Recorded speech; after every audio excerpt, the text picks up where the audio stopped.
Hey you all, Carpetbagger here, coming to you live from the South, more specifically Memphis, Tennessee. And today I am here at the Lorraine Motel. This is unfortunately where Dr. Martin Luther King Jr. was assassinated as he was on the balcony of this motel. Now, some good has come out of it. They did turn the motel itself into the National Civil Rights Museum here in Memphis. So follow me.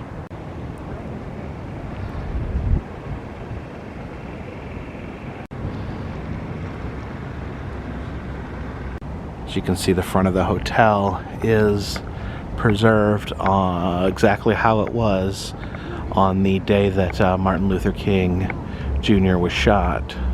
As Martin Luther King was walking along this balcony here, he was struck in the neck by an assassin's bullet right there in front of room 306. You can see where they have hung a wreath to honor Dr. King. So let's take a look at the museum itself.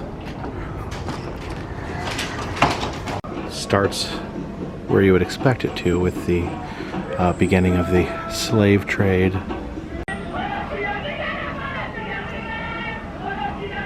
Here's a slave auctioneer here auctioning off a woman and her newborn baby.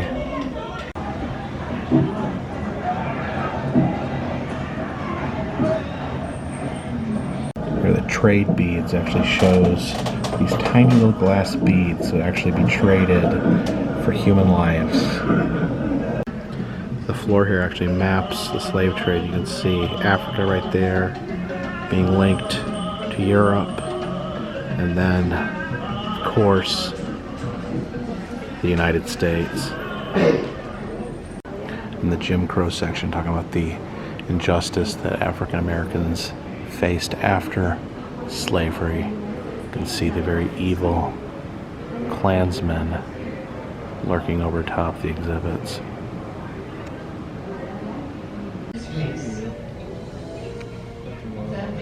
Here's a replica of the Rosa Parks bus where she was arrested for not moving to the back of the bus. As I said, this is a replica. The real bus is actually at the Henry Ford Museum in Detroit. Move to the back of the bus. I need that seat now. Please move back. If you can sit there in other buses, suppose you get off and into one of them. If you don't move out of that seat, I'll have you arrested. Get up from there. In 1950.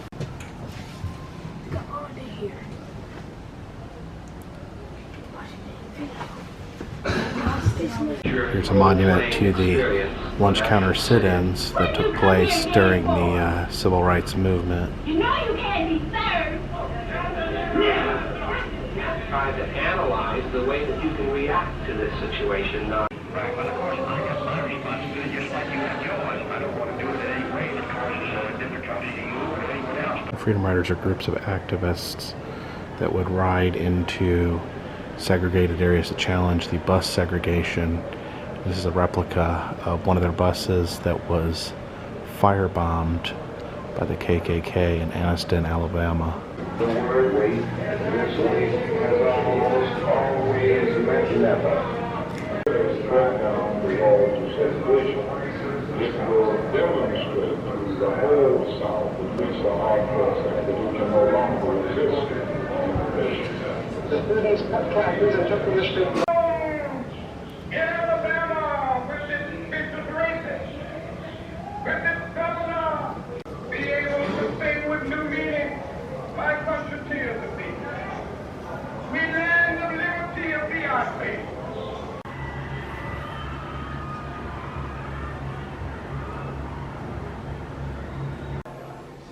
Here's some of the personal items, a member of the Black Panther movement.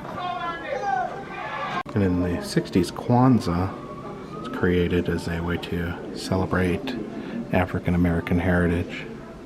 Garbage truck here in memory of the Memphis garbage strike. that was put on by civil rights activists.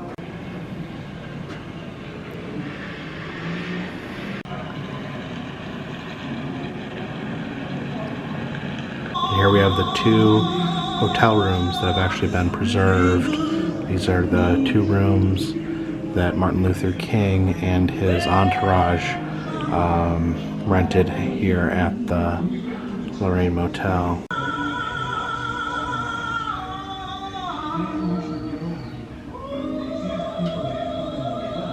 So this is room 307 right here. This is where his associates stayed. And then right here is room 306, where Dr. King himself stayed on the last night of his life.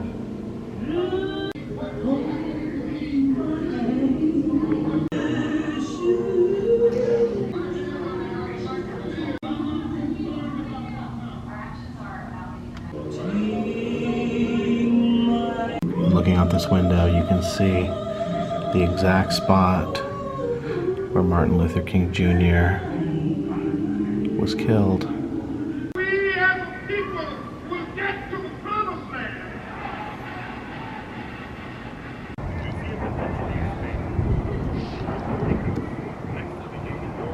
The second half of the Civil Rights Museum is in this building right here, which is the former boarding house that is believed that James Earl Ray not only stayed in, but used as a sniper's perch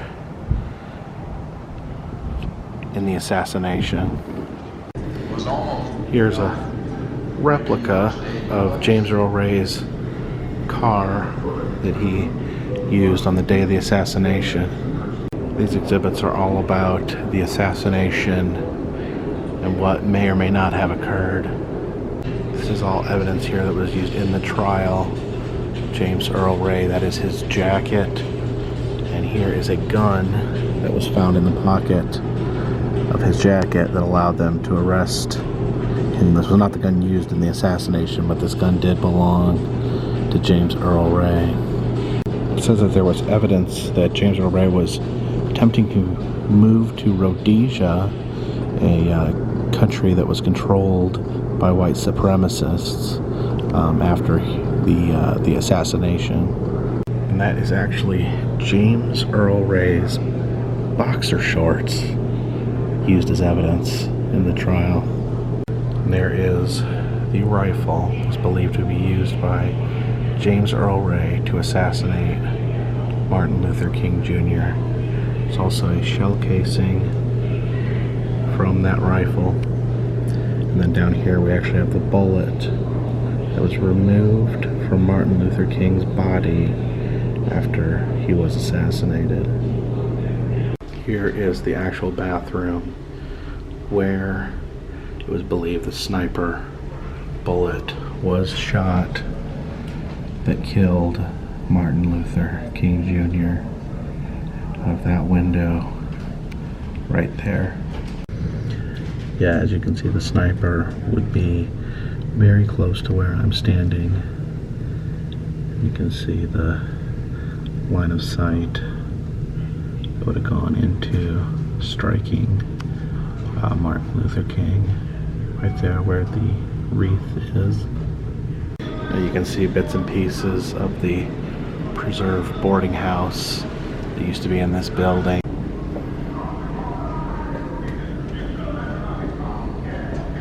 Now this is an interesting thing right here. You see that there is some anti-National Civil Rights Museum sentiments right here.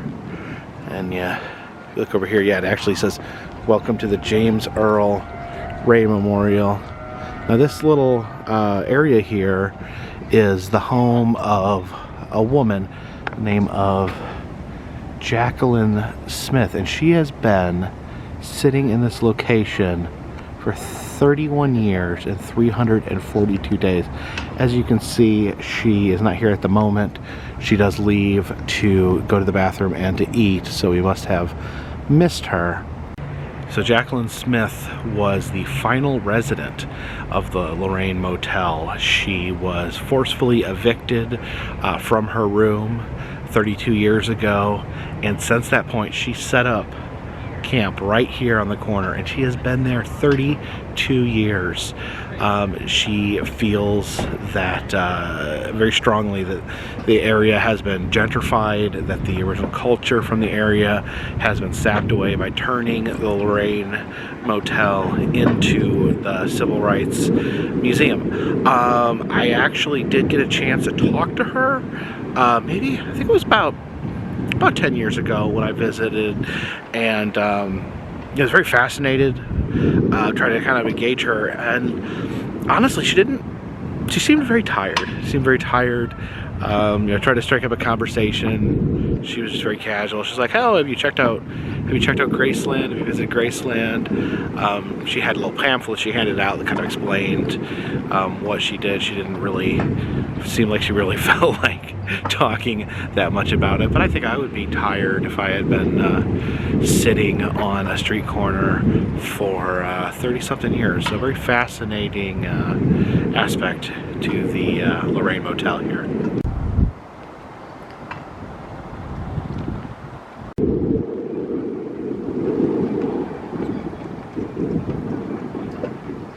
It does appear that Jacqueline Smith has returned to her vigil. I don't think we're gonna bother her today.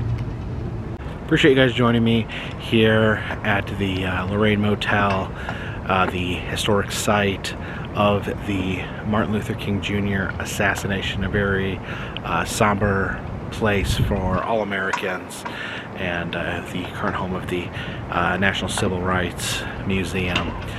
Thank you for watching, and this one's in the bag.